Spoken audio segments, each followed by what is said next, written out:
আগত তো বাগান, দান তো দান করে দেওয়া, তার মানে বাগানকে দান করে দেওয়া। বাগদান মানে কি? বাগান দান করে দেওয়া। আমার একটা বাগান আছে মনে করো, এই বাগানটা আমি তোমাকে দিয়ে দিলাম, বললাম তুমি আজকে থেকে এই বাগানের মালিক, এটা হচ্ছে বাগদান। ঠিক আছে, তাহলে দেখো তো বাক দান, তাহলে এখানে কি আছে? ক না, আর এখানে কি আছে? দ। তাহলে ক দ, দুটো ব্যঞ্জন না রে, এইটাও ব্যঞ্জন, এটাও কি ব্যঞ্জন। তাহলে কি বলছে? ব্যঞ্জনে ব্যঞ্জনে, তাহলে ব্যঞ্জনে ব্যঞ্জনে হয়েছে রে, তার মানে এটা কি? ব্যঞ্জন সন্ধি। বুঝা গেল? আসসালামু আলাইকুম রহমতুল্লাহ। প্রিয় শিক্ষার্থীরা, সবাই কেমন আছো? সবাই সুস্থ আছো তো? মাশাআল্লাহ। আমরা সবাই মন থেকে একবার বলি আলহামদুলিল্লাহ। আমরা আল্লাহ পাকের দরবারে শুকরিয়া জানাই যে আল্লাহ তাআলা আমাদেরকে সুস্থ রেখে আমাদের বাবুস সালাম মাদ্রাসা, আমাদের প্রাণের প্রতিষ্ঠানে আমরা উপস্থিত হতে পেরেছি ক্লাসের মধ্যে। সেই জন্য কি আমরা আলহামদুলিল্লাহ বলবো না? আবার বলি আলহামদুলিল্লাহ। তাহলে আজ ক্লাস কি হবে? বাংলা ব্যাকরণ। আচ্ছা, তো এই ব্যাকরণ নিয়ে আমরা অনেক পড়েছি, অনেক জানি না আমরা? আজ আমরা কোন বিষয় নিয়ে পড়বো? আমরা গতদিন কি শিখছিলাম? পদ কাকে বলে, কত প্রকার, কি কি, বাক্য কাকে বলে, কত প্রকার, কি কি, তারপর ইংরেজি গ্রামারের সেন্টেন্স কাকে বলে, কত প্রকার, কি কি, এগুলো শিখলাম না? তাহলে আজ আমাদের কি আছে, সিলেবাসে কি আছে বলো? আসো আসো, তাড়াতাড়ি আসো। তাহলে আজ আমরা শিখবো সন্ধি। সন্ধি কি শেখা হবে? সন্ধি তো শেখানো হয়েছে। সন্ধি কত প্রকার বলো তো দেখি? সন্ধি কাকে বলে? সন্ধি কাকে বলে? সন্ধি হচ্ছে ধ্বনির মিলন। কিসের মিলন? ধ্বনির মিলন। সন্ধি কত প্রকার? 3 প্রকার। স্বর সন্ধি, ব্যঞ্জন সন্ধি, বিসর্গ সন্ধি। এগুলো তো পড়ানো হয়েছে, ভুলে গেছো কোনো? বললে হবে না। স্বর সন্ধি কি? স্বরধ্বনির সাথে স্বরধ্বনির মিলনকে স্বর সন্ধি বলে।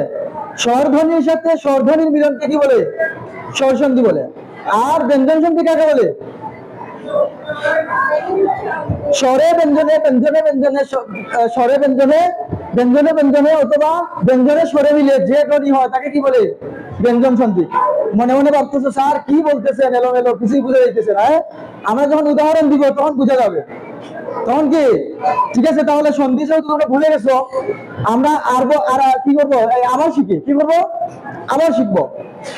ঠিক না? সামনে তো আমাদের বার্ষিক পরীক্ষা। তো বার্ষিক পরীক্ষার জন্য কি করতে হয়? সারা বই পড়তে হয় না? হ্যাঁ, চতুর্থ টিউটোরিয়াল তো হবে। বার্ষিক পরীক্ষা তো সামনে না, সম্পূর্ণ বই থেকে কি হবে? প্রশ্ন হবে। তাহলে আমরা রিভিশন দেই। ওকে, তাহলে সবাই খাতা এবং কলম বের করো তো সবাই। আচ্ছা, দেখো তো, সন্ধি আমি আগে বলছি, সন্ধি মানে মিলন। সন্ধি মানে কি? মিলন। আবার সমাস নামে একটা অধ্যায় আছে আমাদের ব্যাকরণে, সেই সমাস শব্দের অর্থ কি? মিলন। তাহলে সন্ধি শব্দের অর্থ যদি মিলন হয়, সমাস শব্দের অর্থ যদি মিলন হয়, তাহলে আমরা বুঝবো কোনটা কিভাবে, যে কোনটা সন্ধি কোনটা সমাস।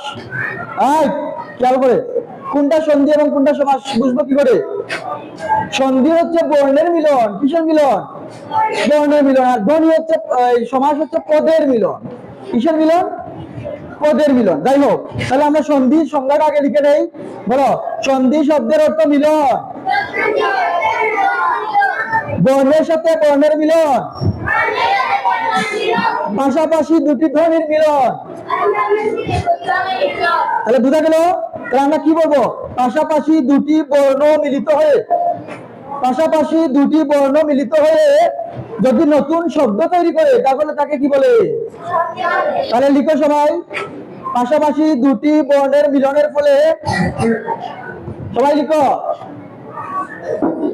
সবাই লিখো, সন্ধি কাকে বলে?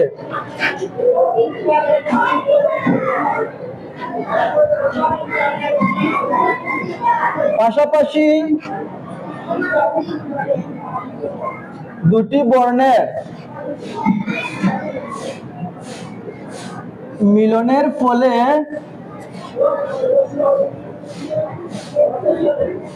যে নতুন শব্দ তৈরি হয়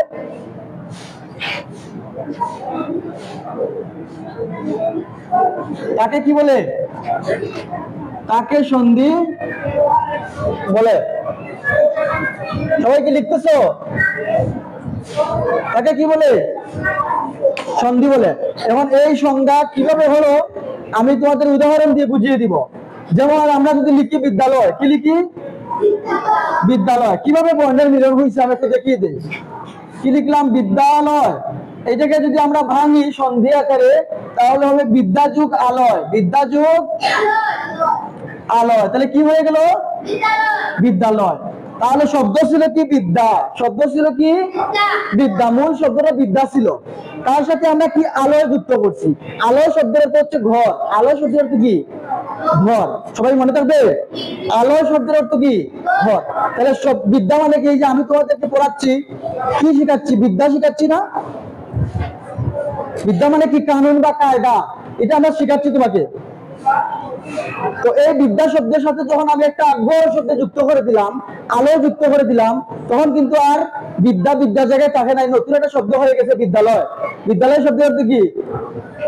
যেখানে পড়াশোনা শেখানো হয় সেটাই তো বিদ্যালয়। বিদ্যার আলোয় বিদ্যালয়, ঠিক আছে? তাহলে এই যাবে তো বিদ্যা। সবাই বলো বিদ্যা, লম্বা করে বলো বিদ্যা। লাস্টে কি আসছে? বিদ্যা। লাস্টে কি? তার মানে এটা শেষে কি আসছে? কি আসছে? আর তার সামনে কি আছে? আলোয়। আলোয় প্রথমে কি আসে? আলোয়। আলোয় মানে আসে, তাহলে এখানে কি হবে? আবার যুগ তাহলে দেখো তো এই যে লাগছে, এটা কি বর্ণ না? এটা কি বর্ণ? স্বরবর্ণ। কি বর্ণ? তাহলে স্বরবর্ণের সাথে কার মিলন হয়েছে? স্বরবর্ণের মিলন হয়েছে। স্বরবর্ণের সাথে স্বরবর্ণের মিলন, এই জন্য একে বলা হবে স্বর সন্ধি। কি সন্ধি? এই জন্য বলা হয় সন্ধি তিন প্রকার: স্বর সন্ধি, ব্যঞ্জন সন্ধি, বিসর্গ সন্ধি। তাহলে আমি যে উদাহরণটা দিলাম এটা কি সন্ধি? স্বর সন্ধি। আর সংজ্ঞাটা বুঝছো?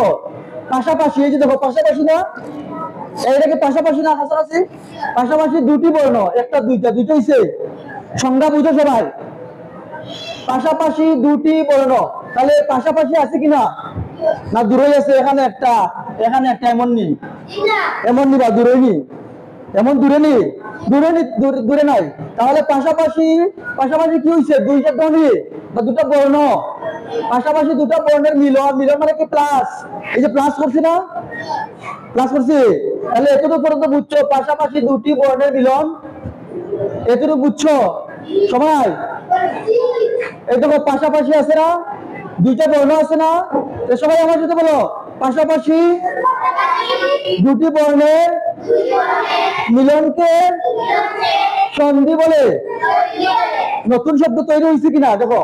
বলছে পাশাপাশি দুটি বর্ণের মিলনের ফলে যে নতুন শব্দ তৈরি হয়। এই দেখো তো, বিদ্যা একটা শব্দ, আলো একটা শব্দ, এই দুটি বর্ণের মিলন হয়েছে। মিলন হওয়ার ফলে বিদ্যালয় নামে একটা নতুন শব্দ তৈরি হয়েছে না? এইটাই হচ্ছে সন্ধি। এই যে বিদ্যালয় হচ্ছে নতুন শব্দ। এটা কি শব্দ? দুটি বর্ণ মিলিত হয়ে নতুন শব্দ গঠন করছে, এই জন্য সেটা হচ্ছে কি? সন্ধি। তাহলে আমরা কি সংজ্ঞা পারবো না? বলতো, পাশাপাশি দুটি বর্ণ মিলিত হওয়ার ফলে যে নতুন শব্দ গঠন হয় তাকে সন্ধি বলে। সন্ধি তিন প্রকার: স্বর সন্ধি, ব্যঞ্জন সন্ধি, বিসর্গ সন্ধি। স্বর সন্ধি আমি বুঝিয়ে দিছি। স্বরধ্বনির সাথে স্বরধ্বনি অথবা স্বরবর্ণের সাথে স্বরবর্ণের মিলনকে স্বর সন্ধি বলে। এটা ধরো স্বরবর্ণ না? স্বরবর্ণ কয়টি? স্বরবর্ণ কয়টা? 11টা। ও আর সই দীর্ঘ ই। এরকম পড়ি না আমরা? স্বরে ও, স্বরে আ, হ্রস্ব ই, দীর্ঘ ই, হ্রস্ব উ, দীর্ঘ উ, হ্রস্ব রি, এ, ওই, ও, ও। এই কয়টা? 11টা। এই যে 11টা বর্ণের মধ্যে কেউ পড়ে নাই এটা কি স্বরবর্ণ না?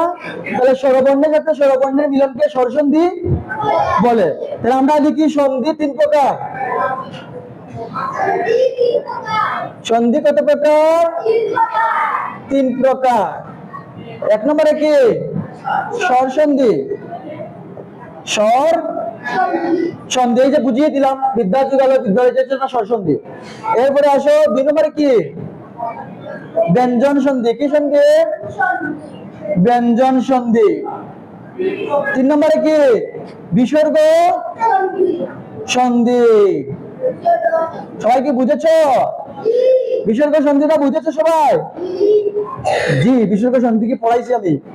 জি বললা, এটা বলতে পারো স্যার আগে ক্লাস পড়াইছেন সেই জন্য আমি বুঝি। ঠিক আছে, আচ্ছা ঠিক আছে। তাহলে স্বর সন্ধি, ব্যঞ্জন সন্ধি, বিসর্গ সন্ধি বুঝলাম আমরা। তো এখন যে প্রশ্ন হয় তোমাদের, বলো তো স্বর সন্ধি কাকে বলে? স্বরবর্ণের সাথে স্বরবর্ণের মিলনকে স্বর সন্ধি বলে। বলো, স্বরধ্বনির সাথে স্বরধ্বনি অথবা স্বরবর্ণের সাথে স্বরবর্ণের মিলনকে স্বর সন্ধি বলে। বিদ্যাযুগ আলয় কি হয়ে গেল? বিদ্যালয়। আর যদি বলি সন্ধি কাকে বলে? পাশাপাশি নতুন শব্দ গঠন হয় তাকে কি বলে? ঠিক আছে, তাহলে আমরা সন্ধি কাকে বলে বুঝে গেলাম। ঠিক আছে, এখন আমরা শিখবো স্বর সন্ধি কাকে বলে। স্বর সন্ধি তুমি বলবা স্বরবর্ণের সাথে স্বরবর্ণের সাথে স্বরবর্ণের মিলনকে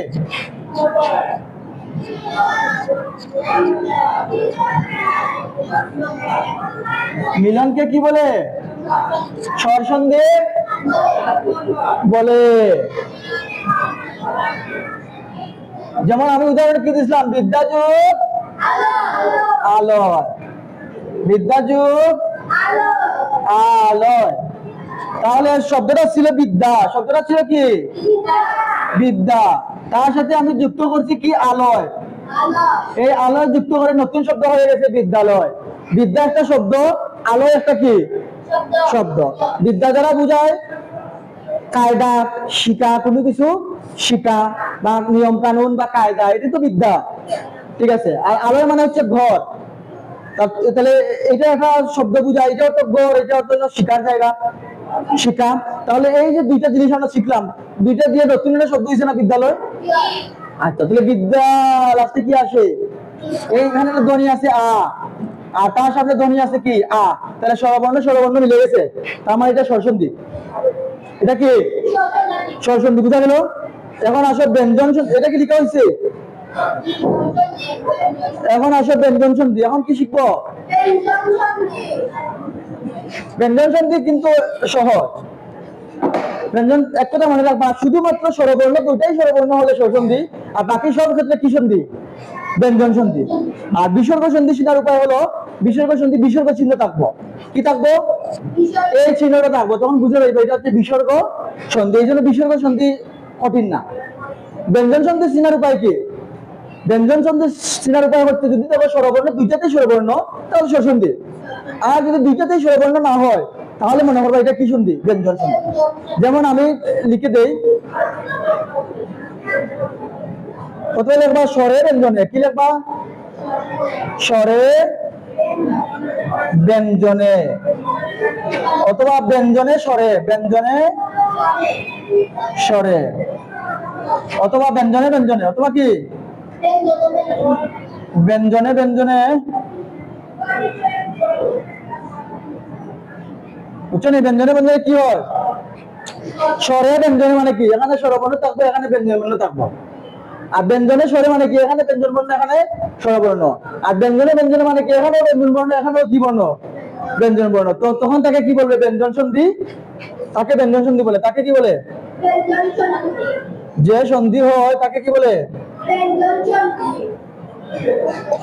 তাকে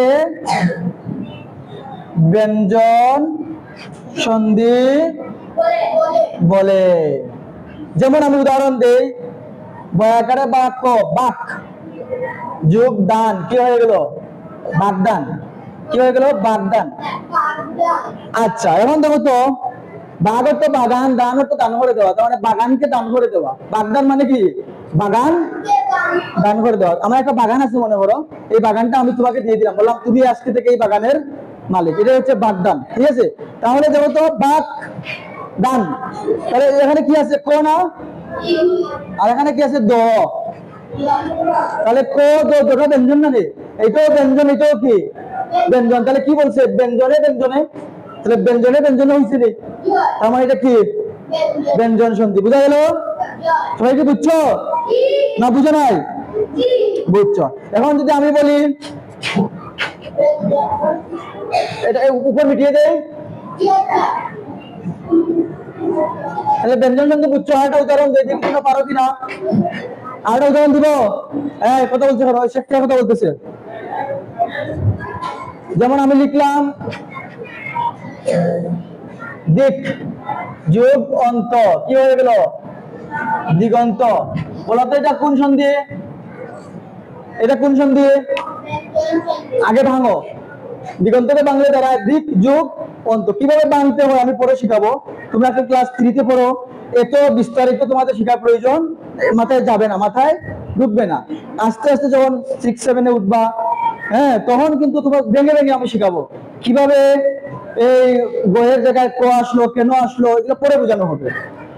শুধু তোমরা শিখে নাও যে ব্যঞ্জন সন্ধি কোনটা। আগে আমরা পরিচিতি বেসিক শিখবো, পরে আমরা বিস্তারিত, ঠিক আছে? তাহলে দিগন্তকে বাংলা দ্বারা দিক যুগ অন্ত, তাহলে লাস্টে কি আছে? ক না? আর এখানে কি আছে? অ। তাহলে মিলে গেছে না? আমি কি বলছিলাম? স্বরে ব্যঞ্জনে, কথা বুঝো হয় না? স্বরে ব্যঞ্জনে, ব্যঞ্জনে স্বরে, ব্যঞ্জনে স্বরে মিলছে। এই যে ব্যঞ্জন সন্ধি, এটা ব্যঞ্জন বর্ণ না নেই, এটা স্বরবর্ণ। তাহলে ব্যঞ্জনে আর স্বরে মিলছে, সুতরাং এটা স্বর সন্ধি। কি সরি, ব্যঞ্জন সন্ধি। একমাত্র স্বর সন্ধি হবে দুটাই যদি স্বরবর্ণ হয়। এটাও স্বরবর্ণ, এটাও স্বরবর্ণ হলে স্বর সন্ধি, আর বাকি সব ক্ষেত্রে ব্যঞ্জন সন্ধি। মনে থাকবো? ঠিক আছে। তাহলে আমরা ব্যঞ্জন সন্ধি শিখা হয়েছে। আর বিসর্গ সন্ধি কাকে বলে? বিসর্গের সঙ্গে, বিসর্গ চিহ্ন, এই যে বিসর্গ চিহ্ন, এইটার সঙ্গে অন্যান্য বর্ণের যে মিলন হয় সেটাই হচ্ছে বিসর্গ সন্ধি। সেটাই হচ্ছে কি সন্ধি? বিসর্গ সন্ধি। যেমন আমি উদাহরণ দিয়ে বুঝাইছিলাম পরিষ্কার। কি বুঝাইছিলাম? এই যে পরিষ্কার শব্দটা, পরিষ্কার না, এটা বাংলা কি দাঁড়ায়? পরিষ্কার বাংলা দাঁড়ায় পরি, এই যে বিসর্গ চিহ্ন, পরি যোগ কার, কি হয়ে গেল? পরিষ্কার। এই যন্ত্রাংশ সাধারণত বিসর্গ চিহ্ন হয়ে যায়। তাহলে কি হয়ে গেল? এই যে বিসর্গ চিহ্ন হয়েছে না? তাহলে বিসর্গ চিহ্নের সাথে কার মিলন হয়েছে? কয়ের মিলন হয়েছে, মানে অন্যান্য বর্ণের মিলন। বিসর্গ সন্ধি হতে হলে বিসর্গ চিহ্ন থাকবে। তাহলে বিসর্গের সাথে অন্যান্য বর্ণ, যেটা স্বরবর্ণ হতে পারে, ব্যঞ্জন বর্ণ হতে পারে, অন্যান্য বর্ণের যে মিলন হয় তাকে বলে বিসর্গ সন্ধি। এখন সবাই বলো, সন্ধি সম্পর্কে ধারণা হয়েছে কিনা? কোন জায়গায় বুঝতে প্রবলেম আছে কিনা? বুঝানো লাগবে কিনা? ক্লাসটা কি উপভোগ্য করা হয়েছে? সবার কি ভালো লাগছে? নাকি খুবই বোরিং ক্লাস? খুব কঠিন? খুব কঠিন? ইজি না? খুব হার্ড? ওকে। তাহলে আমরা এই সন্ধি কাকে বলে, সন্ধি কত প্রকার, স্বরসন্ধি কাকে বলে, ব্যঞ্জন সন্ধি কাকে বলে, বিসর্গ সন্ধি কাকে বলে, সব ধারণা আমাদের হয়ে গেছে। তাহলে পরীক্ষাতে আসলে আমরা কি পারবো না? আমরা কি পারবো না? অবশ্যই পারবো। তাহলে সবাই ভালো থাকো, সুস্থ থাকো। আর এইটা তোমাদের পড়ানো হইল, ক্লাস শেষ করে দিব, ঠিক আছে? সবাইকে আবারও অভিনন্দন, শুভেচ্ছা। এবং বিশেষভাবে ক্লাসে সবাই উপস্থিত ছিলে, মনোযোগ সহকারে ক্লাস করছো, এই জন্য সবাইকে আমরা ধন্যবাদ জানাচ্ছি। ধন্যবাদ জানিয়ে আজকের ক্লাস এখানে শেষ করলাম। আসসালামু আলাইকুম রহমতুল্লাহ।